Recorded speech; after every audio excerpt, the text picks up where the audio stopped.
warahmatullahi wabarakatuh. Halo semuanya, perkenalkan nama saya Stephanie Mika Marcella. Saya dari Prodi Pendidikan Bahasa Indonesia semester 1 dari Universitas Muhammadiyah Lampung dengan NIM 258820007.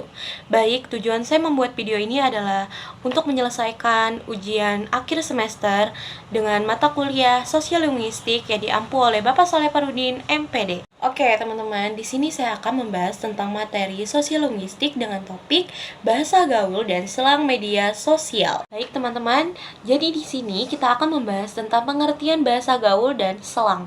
Jadi, bahasa gaul dan selang merupakan variasi bahasa yang berkembang di media sosial secara tertentu. Nah, terutama di generasi muda seperti kita. Jadi, bahasa ini tidak bersifat secara resmi karena itu akan merubah atau mengikuti tren secara sosial dan budaya. Lalu, dalam kajian sosiolinguistik, ternyata bahasa gaul dan selang dapat dipahami sebagai bentuk variasi bahasa yang bermuncul akibat faktor sosial seperti usia, komunitas, media, dan identitas kelompok. Baik, selanjutnya yaitu media sosial sebagai ruang perkembangan bahasa. Jadi, media sosial menjadi sarana utama penyebaran bahasa gaul dan selang karena ada beberapa faktor. Yang pertama, interaksi berlangsung secara cepat dan informal. Lalu yang kedua, penggunaan berasal dari latar belakang sosial beragam. Ketiga, adanya kebutuhan ekspresi singkat, kreatif, dan juga menarik. Keempat, dipengaruhi oleh tren dan influencer sebagai budaya populer. Dan yang terakhir, adanya platform seperti Instagram, TikTok, Twitter, dan juga WhatsApp yang mempercepat lahirnya kosakata yang baru.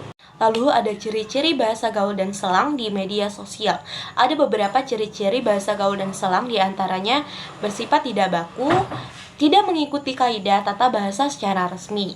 Lalu yang kedua ada singkat dan efisien.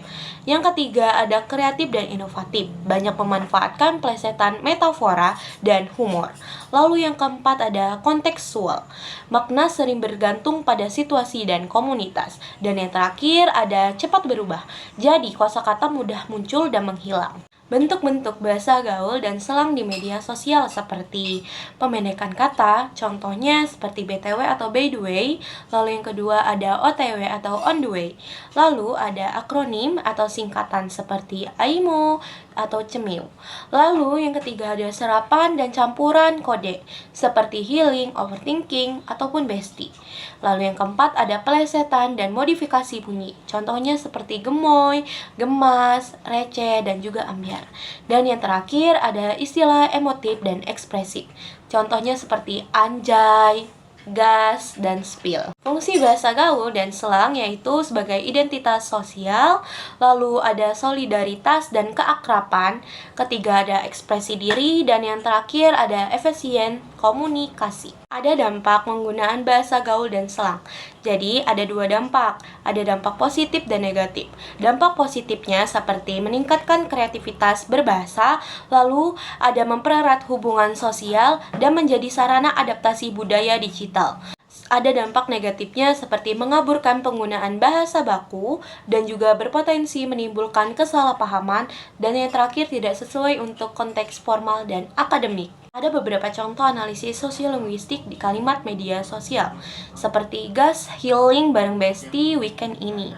Jadi, analisisnya yaitu ragam bahasa secara tidak resmi, bentuk campur kode antara bahasa Indonesia dan juga bahasa Inggris, dan fungsi sosial menunjukkan keakraban dan gaya hidup generasi muda. Konteks ini seperti media sosial dan informasi. Oke teman-teman, jadi kesimpulannya merupakan bahasa gaul dan selang media sosial merupakan fenomena linguistik yang wajar dalam bahasa atau perkembangan bahasa.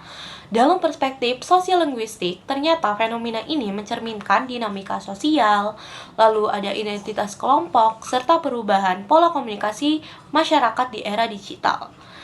Meskipun demikian, ternyata penggunaan bahasa gaul dan selang perlu disesuaikan dengan konteks agar tidak menggeser fungsi bahasa secara baku. Mungkin hanya itu saja yang dapat saya sampaikan. Apabila terdapat salah kata, mohon dimaafkan.